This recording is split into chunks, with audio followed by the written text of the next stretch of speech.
have to talk to your professor about wisdom of using some device while you take notes here, please feel free to do that with your professor and arrange something special. Danielle, you have. So I have two major announcements.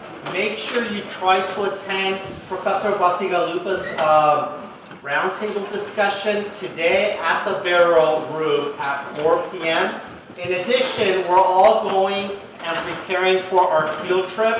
For those of you who got the lottery, 3 or 4 individuals per your section, make sure you go and purchase your ticket at the box office. You need that ticket in order to go to Infinite Wild, which is around the corner on the 19th.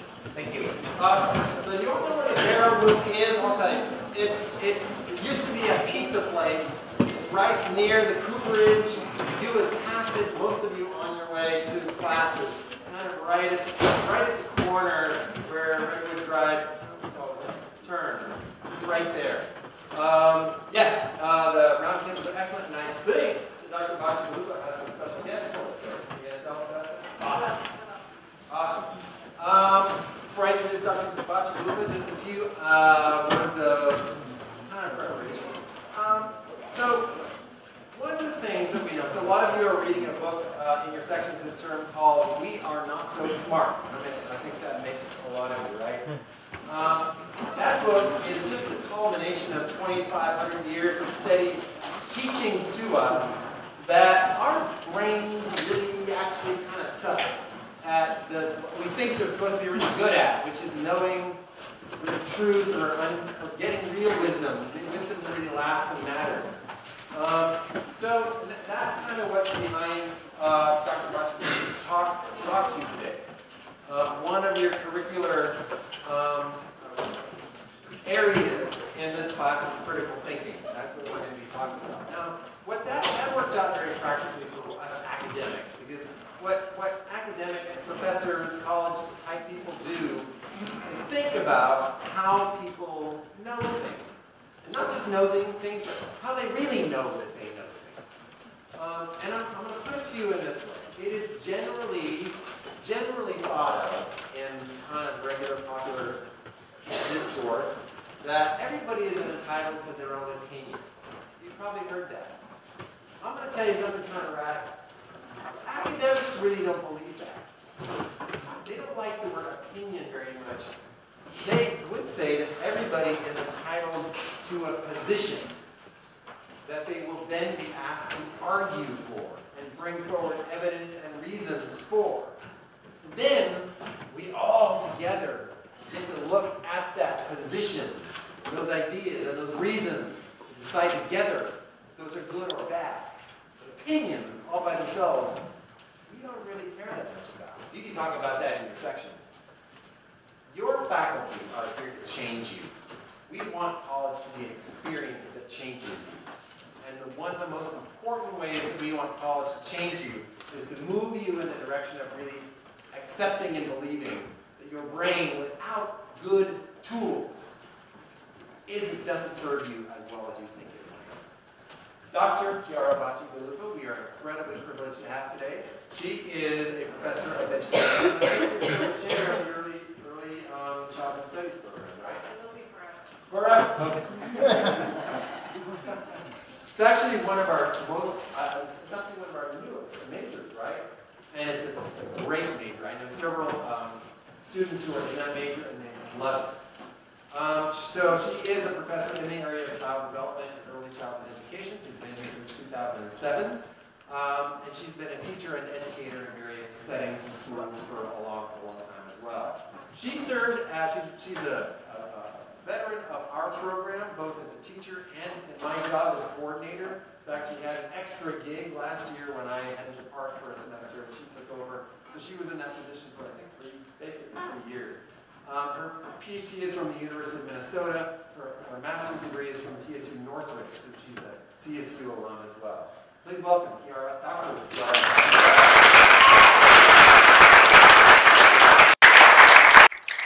Okay, thanks. Okay, so I'm here today to give you at least a partial answer to that question, what is college for? But before I do that, just a plug for the roundtable again. I did invite 2 past FYE students to come to the roundtable, and so they'll give you their perspective on what college gave them and what they thought it was for and where they ended up. So I hope you come. It'll be great. Okay, so I gave you this reading, and Bill Dershowitz told you 2 things that he thinks college is for. So colleges teach you to think. College helps to furnish the tools with which to undertake that work of self-discovery. I don't think these are the only answers to this question, and I hope that you talk about it more in your sections and you think about whether or not you agree with him. I don't even necessarily agree with his reasoning, how he gets here, but I do agree these are 2 of the things that college is for. And if you think about FYE in particular, right, so you're fulfilling a critical thinking requirement, as Scott just said, and you're also here to learn a lot about identity. That's your main topic really throughout the year. So I assume that all these professors in here also think this must be what college is at least partially about, because they don't have to be here. So they chose to be here. So we're all doing this stuff together. So this must be part of the answer. So let's start by talking about or thinking about this first part. College is to help you learn how to think. Okay, so I'm going to go back to last week a little bit. You should recognize this slide. Do you recognize it? It looks a little bit familiar. Okay, so John Kornfield told you there's 2 models of teaching, and he said the better one is this transaction teaching. He's hoping that you're going to have this kind of learning experience here at Sonoma State. And he said, though, that for that one, the only difference between the 2 of them, right, is this top arrow. Okay, so you might ask yourself, what does that arrow mean? He says you have to do something. So, well, what? What are you supposed to be doing? Okay, he also said if you want to get the most out of your education, you ought to do these 4 things. Okay, and I'm going to talk about the top 2 today. But you could stop and ask yourself, what does that mean to pursue your intellectual passions? Did you come in here with an idea of what that means? What does that mean that you're going to have professors who will challenge you? Okay, so he threw a lot of stuff at you. What does it all mean? Well, my answer is all of those things, what you're supposed to be doing, what it means to be pursuing intellectual passions, what it means when a professor is challenging you, it all boils down to we're asking you to think.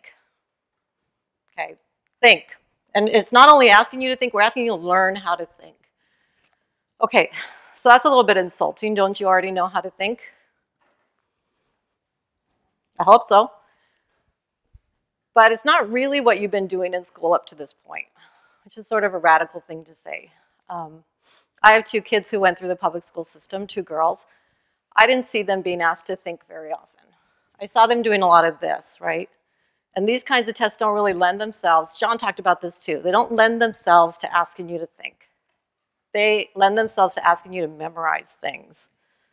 Memorize facts and apply facts. So you did a lot of things like, what is the capital of Nebraska? What is the formula for the circumference of a circle? Can you plug numbers into that formula and tell me the circumference of this specific circle? Right? You did tons and tons and tons of that kind of stuff. Okay. This is not what college is about. We will ask you to learn facts. We think facts are important, but you're not here for this. If you were here to do this, okay, go home, play with your phone. All the facts are right here in your phone. You can find tons and tons and tons of facts. You can find tons and tons of misinformation too, but you can just play with your phone for free. You don't have to be here. It's not about facts. Absolutely not about facts. We will give you facts. It's not what we're really interested in though. Okay, what about this? What if I were to tell you, I'm going to give you a pop quiz right now. Last week, John gave you this slide, and there were lots of little green boxes, and I've covered them up so that you can't see them. Okay, so it turns out, pop quiz, you need to tell me what was in those green boxes. It's 15% of your grade. So if you get a 0 right now, you're going to knock yourself down to a B in this class immediately. Okay, so let's go. Okay, you don't take me seriously. You're probably thinking, well, that would be totally unfair. I hope you're thinking that. Why would it be unfair? Why don't you want me to do that? I could do it. I could have arranged it with your professors. I could totally do it. They might argue against me too. So why? What's the reason I shouldn't do this? Come on. Yeah. You were not told ahead of time that you needed to know this. What else? Yeah. Okay. So memorizing what was on those boxes is probably not the best way to understand what John was trying to tell you with that slide. Anything else? Any particular? Yep.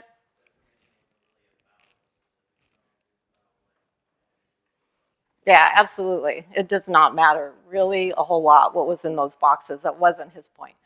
Okay, so you just gave me really good reasons why I should not give you a pop quiz on this particular material, or any material from last week's lecture, in fact. Okay, so you know how to think critically. You're just doing it. And I know not all of you raised your hands. You were all thinking, okay, she can't really do that. Why would she do it? Blah, blah, blah. Okay, so you can think critically. I just established that. Why then do we have a GE requirement that you need to learn in a class how to think? And why do we think it's going to take you 4 years to do that? Okay, so before we talk about that, this is what professors do. Before we talk about that, we have to talk about this. Before we talk about that, we have to do this. Okay, so the first thing we have to do is define what is critical thinking. Because we can't really talk about it unless we know what we're talking about. And people define critical thinking in a lot of different ways. So I know you're using different texts in this course for critical thinking, and they say different things, actually, about what critical thinking is. But if you took all of the texts on critical thinking and you looked at all of them and you said, okay, let's try and come up with one definition, basically all of them talk about 4 things that critical thinkers do. And we could go over these one at a time, and I could read them to you, and I would lose you. After that number 1, I'm sure I would lose you. So let's do something else instead. We'll come back to this, though. Let's take a look at the film The Lorax. So how many people have seen The Lorax? Pretty sure a lot of you have seen it. Yep. Wow, actually not as many as I would have expected. Okay, so what you need to know, I'm just showing you a bunch of clips from The Lorax. I tried to put it together so it made some kind of sense, which is almost impossible to do in 10 minutes, but I did my best. What you need to know is this guy, before we get into the story, this guy and this guy are the same guy. Okay, it's the Onceler, and you meet him when he's an old guy and he's stuck in a house, and then he flashes back to when he's a young guy. And if you don't know that, you're going to miss like the entire thing. So I just want to make sure you knew that. Okay, so let's take a look at this. Let's do it this way.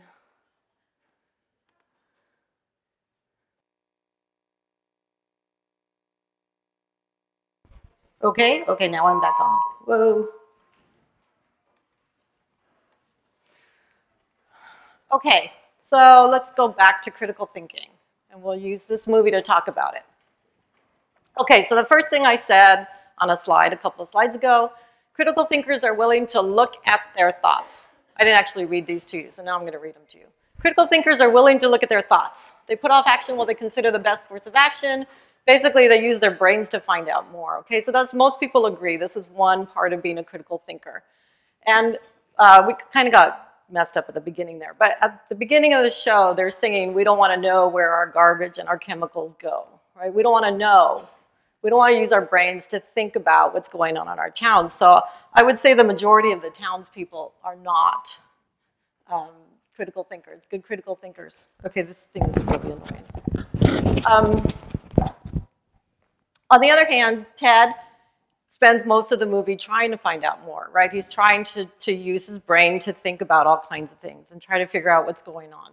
So I'd say he's a pretty good critical thinker in that sense. You might even say he took the red pill. I think there's some parallels here between this and the Matrix, right? Most of the people may be sitting in their pods, they don't care what's going on around them, and Ted decides to take the red pill, which is something you'll talk a lot about in this course. Okay, another thing critical thinkers are able to do is solve problems. Okay, so they look at problems from multiple perspectives, they're creative, recognize patterns, they do all these things that make them good problem solvers.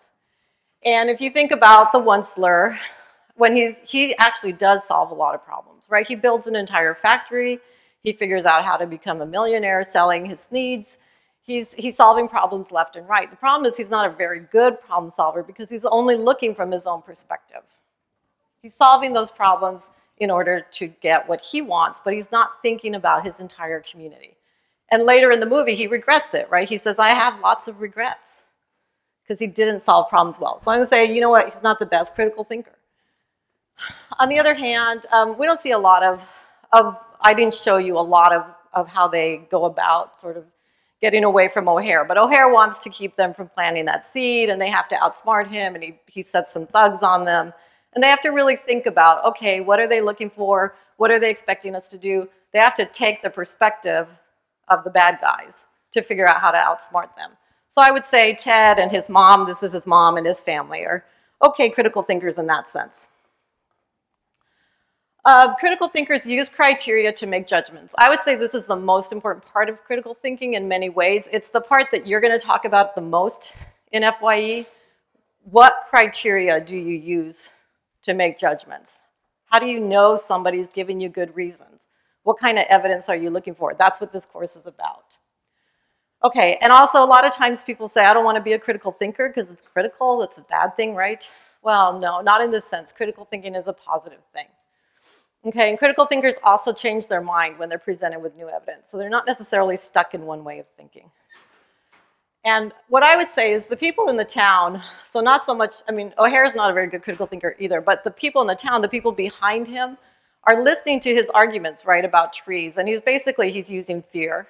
He says, oh, trees are dirty, and they spill their leaves, and, you know, the sap, it's all nasty. And they're listening to him at first. So they're not being very good critical thinkers. They say, okay, they're not very good critical thinkers. They're not judging his reasons. They're just taking them in and saying, yeah, I guess so. On the other hand, Cy, who works for him, and he gets threatened with losing his job, right? He takes the time to think it through, and he says, okay, actually, I'd like to see what Ted has in mind because it sounds like maybe it's okay. So he takes the time to think about and make a judgment. And he evaluates what Ted is saying. So, okay, critical thinking there. And then the last thing that most people agree about critical thinkers is they establish psychological habits and characteristics. So they get into the habit of doing critical thinking. Okay, they become, they're willing and brave enough to look at assumptions, to be persistent, to be skeptical, to ask questions. So the bears, clearly not good critical thinkers, right? Very easily distracted by marshmallows. I think anybody who's distracted by marshmallows is probably not a good critical thinker. So I was gonna say no way. On the other hand, you can't see that picture very well, but on the other hand, Ted, right, he gets threatened and he's brave enough to say, no, I'm actually gonna try and find the truth. Even though it's kind of scary for me to do it, I'm gonna do it. So that's a pretty good thing for him to have done. Okay, so I've told you what I think most people agree are characteristics of critical thinkers. So now that I've told you, why is it that I think you still need to sit in FYE? You still need to probably go through 4 years of college before you become a very good critical thinker. Why don't you just leave right now and go do it? Okay, why do I think you still need to learn how to do it? Okay, well, there's actually lots and lots of reasons why we have to learn it and practice it, but I'm just going to give you a couple because we don't have tons of time. So reason number one why we need to learn how to think. We're wired to do what the people around us do. Okay, it's actually a really good thing. You would not have made it past being 1 year old if you hadn't learned from the people around you. You watch them, you see what they're doing, you do it. So it's in some instances a very good thing. But for the bears, it was not a very good thing, right? They follow the Onceler, they follow each other, they get caught up in the music, they eat their marshmallows. They're doing what everybody's doing. And it doesn't turn out very well for them. They needed to stop and think and evaluate what was going on. So we don't want to think we're like the bears, right? Okay, I'm not going to make a stupid decision just because you offered me marshmallows, right? None of us thinks that we're going to do that. Okay, so let's exit the fantasy world here, and let's look at real people. The gentleman in the elevator now.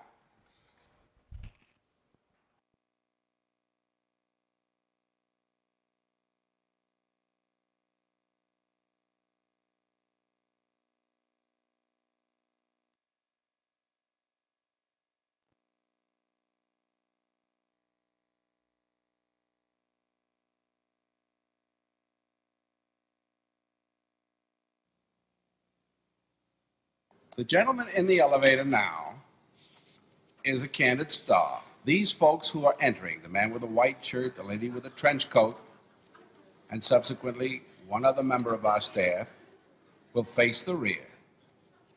And you'll see how this man in the trench coat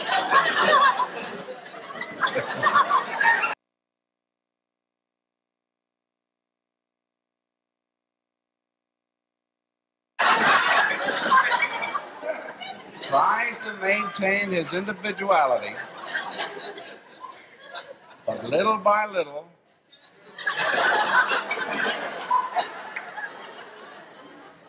he looks at his watch, but he's really making an excuse for turning just a little bit more to the wall. Now we'll try it once again. Here's the candid subject. Here comes the candid camera staff, 3 of them at least. And this man has apparently been in groups before.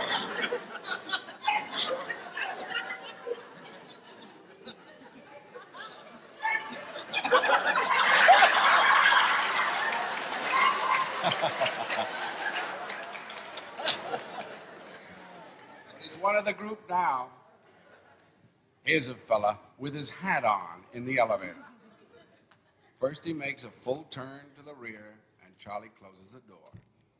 A moment later, we'll open the door. Everybody's changed positions.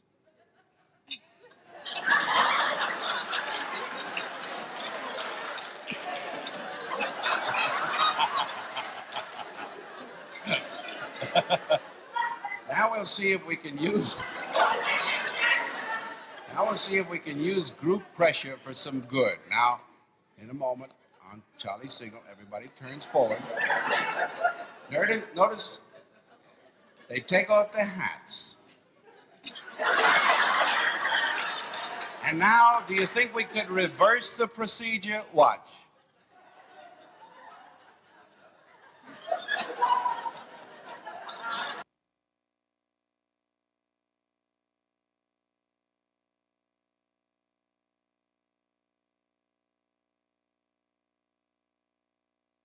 Okay, so we like to think that we're not like the people in the elevator either, but we are.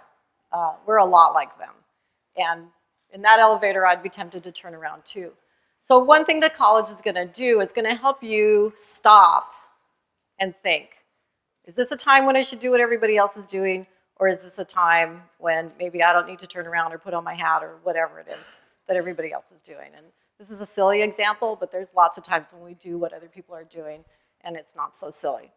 Okay, so college is going to help you make those distinctions. Okay, a second reason why we need to learn how to think critically, why we need to practice it a lot and learn it. We're easily misled by superficial thinking, misleading statements, ideologies, illusions, statistics, etc. Lots and lots and lots of things. And that's the meat of this course, FYE, is teaching you to recognize all the different ways that people are going to be misleading you, working really hard to mislead you. So I want to show you an example of somebody who has worked pretty hard. I think I'm going to actually do this differently so that you can actually see it. So I'm going to show you an example of somebody who's a really good critical thinker and also makes it look really good, really easy.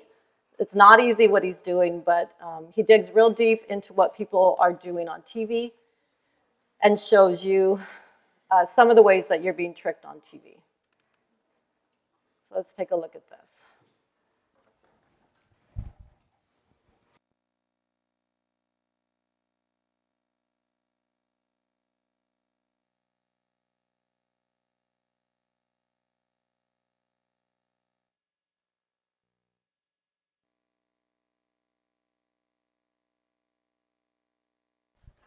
We need better technology.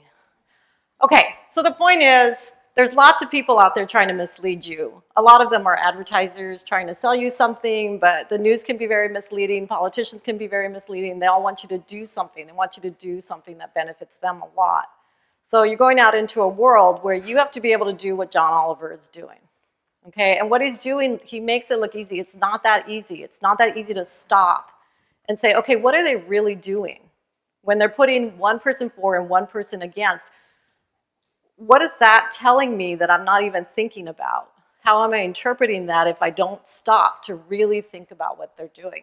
So that's what you're going to learn from us here at Sonoma State, is how to stop and think about what he's doing. And you're going to learn lots of ways, that formulas, basically, that people use to trick you. That's what FYE is about. Okay, lots of other reasons. I think an interesting question is, what does greed do to us in terms of our critical thinking? I think you start feeling greedy, your critical thinking turns right off. But something that you could talk about is, what do you think reasons 3, 4, 5, 6, 7, 8, 9? There's hundreds of reasons why we don't always think critically. You could talk for a long time about that.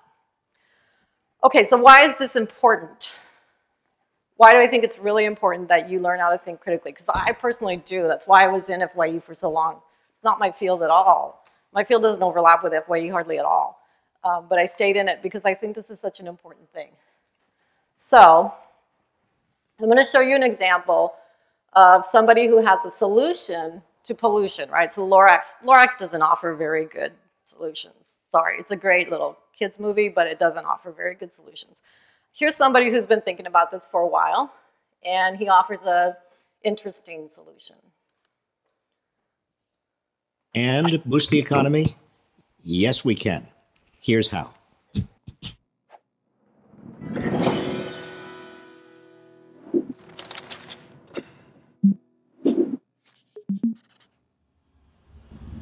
Have you ever asked yourself who's paying the real costs of all that carbon that's being spewed into the atmosphere? Who actually pays for rebuilding after deadly storms, taking care of kids with asthma, and dealing with the chaos of climate change? Droughts in some places, colder winters elsewhere, higher water bills, higher food bills. Here's a hint. Those who are paying the price are not big oil, coal, and gas.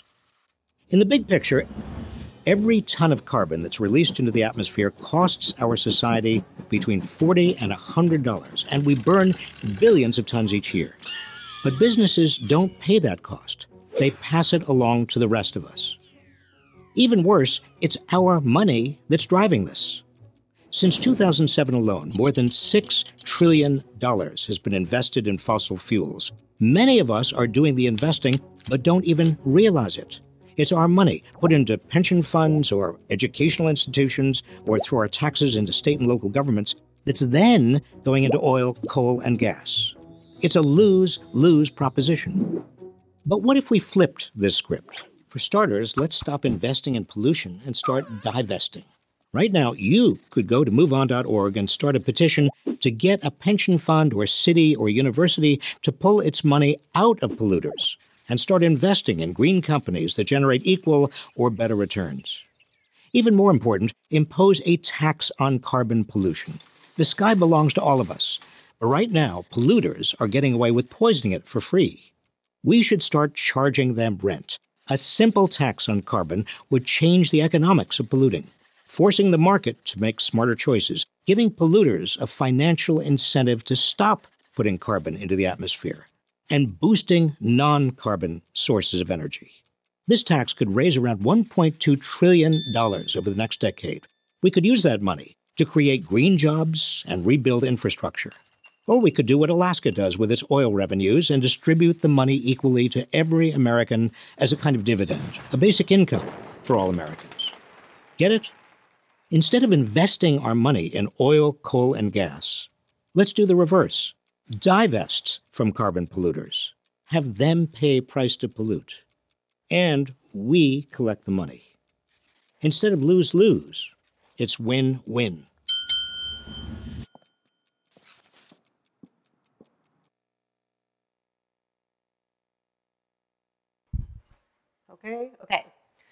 Okay, so Robert Reich has an interesting idea there, a couple of interesting ideas. A lot of people in our society would be completely opposed to those. On the particular, this video is all over the place. So this particular YouTube page of this video had 138 up votes for Robert Reich and 6 down votes. So how do you know whether you should follow the crowd with 138 or you should be one of the 6 and those guys are right? Right? It's a really complicated question. He's talking about things like business incentives and government policies and paying taxes, and they all interact with other things, all kinds of consequences out there. So how do you know whether or not he's right? If this was a proposition on the ballot and you had to vote yes or no for his proposition, how would you know whether or not to vote for it? Okay, so that's something that college is going to do for you. It's going to give you the tools to look at what he's saying, more background information than you currently have. Think about what he's saying, stop, think, apply some facts that you didn't used to have, and make a decision. That's what we're doing here. That's why it takes 4 years. It actually takes a lifetime. Okay, there's all kinds of things I don't think well about for various reasons. Okay, so I just made the case why the first thing that college is for is to teach you to think. I agree with Bill. Yeah, you're here to learn how to think. It's something really important. What about the second reason? I'm only going to spend 5 minutes talking about the second reason. You're going to spend the rest of the year talking about the second reason. But what he says is, college gives you the tools to the tools to undertake that work of self-discovery. So in other words, in my words, the second thing that college is for is to help you discover yourself or to build a self. And that's what you're going to be doing for the rest of the semester here and the year in FYE. But let's just take a real quick look at it. Okay. Okay, I already said all those things. Wow. Okay. The first reason I would give you why college is for this, or how it's going to work, not really why, but how it's going to work, was given to you last week when Scott introduced John Kornfield's lecture. So I don't know, maybe you remember this, maybe you don't, but Scott said all academic disciplines are about who we are. Okay, so what does that mean? It's easy to see how psychology is about who we are, but how is math about who we are? How is math going to help you find out more about yourself? It's a really good question, but I don't have time to talk about it, so you should talk about that in your section. What I would say is that this is, we do believe this, and this is why we make you do the GE pattern, and we make you take a bunch of different courses in a bunch of different academic disciplines, because we very much believe it's going to help you know more about other people and also about who you are. Okay, Bill Dershowitz, in the reading I gave you, he said to change the way you look at the world is inevitably to change the way you look at yourself. Okay, you read his chapter. You could talk more about what he means by that. He has a specific meaning, but I would say what that made me think about was the way that I talked about critical thinking. So usually if you say, what is critical thinking, the next sentence is, critical thinking is X, Y, and Z, and I didn't say that. I said critical thinkers do the following things.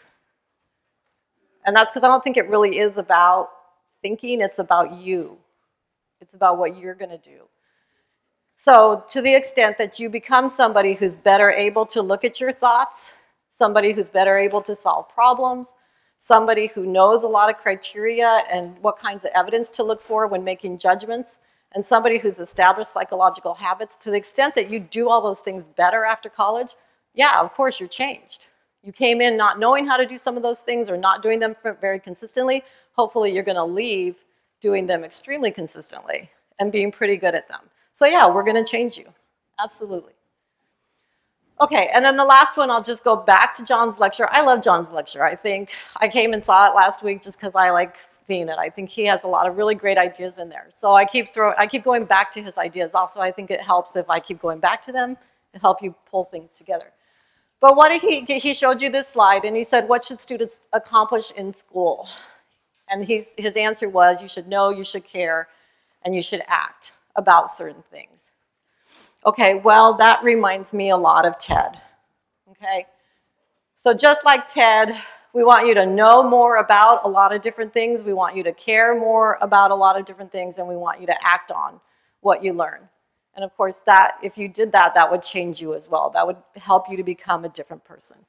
And in the end, what I'm really saying is, back to what John said, we want you to have a transformative experience here in college, just like Neo does in The Matrix, just like Ted does in this movie. So that's it for me. Have a great year.